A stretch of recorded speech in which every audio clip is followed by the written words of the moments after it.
Good morning, dear procurement people. This is part 2 of our 3-part mini-series on Agile Procurement, and today we're going to cover design thinking. But before we do that, let's kick it off with the intro. Are you looking to up your negotiation and procurement skills? You're in the right place. Welcome to ProcurementZen with your host, Phil Kowalski.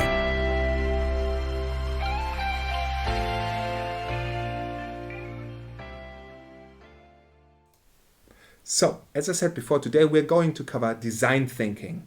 And in a nutshell, design thinking is often used in product development with a strong focus on customers. So how can we translate that into procurement? Well, our demand owners are basically our customers, if you want, and their demands and the projects that we make out of them are basically the products we deal with. So before we do a one-on-one translation, which will come in a few minutes into procurement, let's have a look at the elements of the design thinking approach. And let's just go back to, or let's just go head over to presentation mode so you could better see this if you're watching this on YouTube.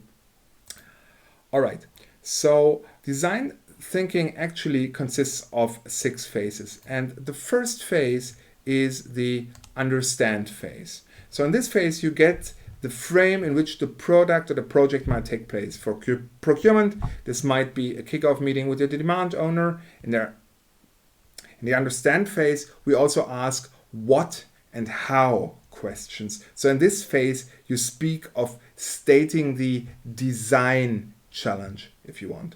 The second phase is the observe phase. In this phase, our assumptions and things we have discussed in the understand phase undergo a reality check. So we widen our scope to neighboring problems or variations of our assumptions.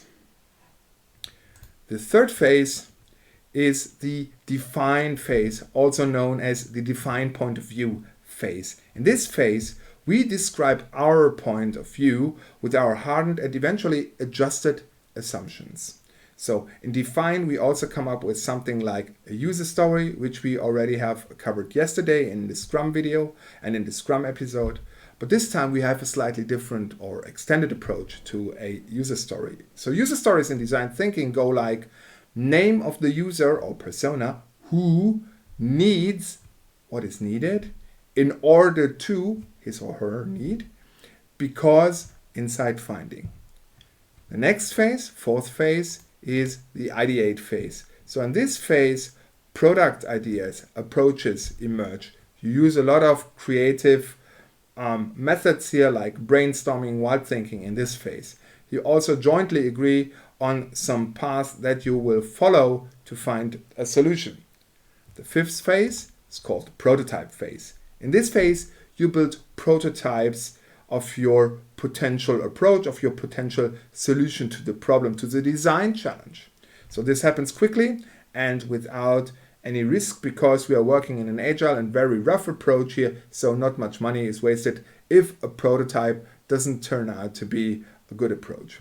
The sixth and last phase is the test phase. And this is the phase in which you test your prototype. So does it fulfill the needs of a user as determined in the first 3 phases? And this takes place after each build of a prototype. So looking at these 6 phases, we can also discover 2 additional shapes. From understand to observe, we widen our scope and we narrow it from observe to define. Once again, from ideate to prototype, we widen our scope and narrow it down then back again to test. And this is also called the double diamond because of the shape that we can see here. So one important thing to mention is that after each design thinking sprint, you usually have an additional 7th phase, which is called the reflect phase. This helps out to find out to what worked and what probably didn't work. So how do we translate all this stuff into our procurement life? Let's quickly go through the 6 phases. Understand. What is the demand all about? What is the timeline? Do we have a budget, or are we just screening the market for solutions? the observe phase. This is what comes closest to supplier research. This can be a supplier or price research for an existing vendor, as well as some more generic market research.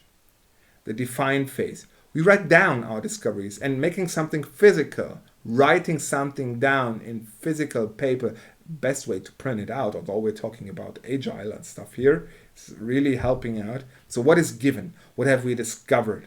A user story example here could be marketing needs a new printing supplier for our brochures in Eastern Europe until end of August in order to save on shipping costs from our existing US suppliers, because we have an increasing customer base in Poland and the Czech Republic.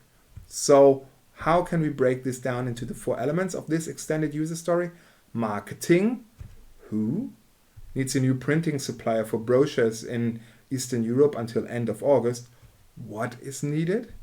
In order to save on shipping costs from our existing US suppliers, the need, because we have an increasing customer base in Poland and the Czech Republic. The insight, the findings. So maybe we want a supplier that can also offer logistics services, sending out brochures. Next is the Id8 phase. So let's contact 5 suppliers we found through online research and invite them to an e-bidding. Could be an idea here. Prototype. Set up the e-bidding with our conditions. And then finally test, run a first round RFP, for example, in the e-bidding tool to see what the results are. Very important for us procurement people. Reflect what was the result. Should we change our approach, e.g. to something like an in-person negotiation? And at this point, we already might have a good project result, or we want to go back to the drawing board and start it all again over anew. So that basically finishes my personal take on how we can use design thinking in procurement. However, there are 2 things I'd like to recommend to you. And both resources that I'm going to recommend to you are both in the video description if you're watching this on YouTube, or also over on our homepage at procurementzen.com/038. That's 038 for episode 38. And the two resources that I would like to recommend are first a book that is called the Design Thinking Toolbox. Oh, where's my face? Here we are. So that's a wonderful book, and it offers all kinds of different models and approaches that you could use in all of these 6 phases. And it's not geared only on software development, but rather on a project-wise approach. So you can apply these techniques, also including some warm-ups in there in your everyday life. And the second resource I'm going to recommend to you is just another YouTube video, this time about Ideo, one of the most important product development companies in the world, and how they use design thinking, who innovate and create a new next generation shopping cart over the course of just a weekend. So you find both resources under this YouTube video if you're watching this on YouTube, or over at our page at procurementzen.com/038. And if you're listening to the podcast, you might want to go to procurementzen.com/YouTube. You find a YouTube channel with the video and live stream over there. So that concludes part 2 of our mini-series on Agile Procurement.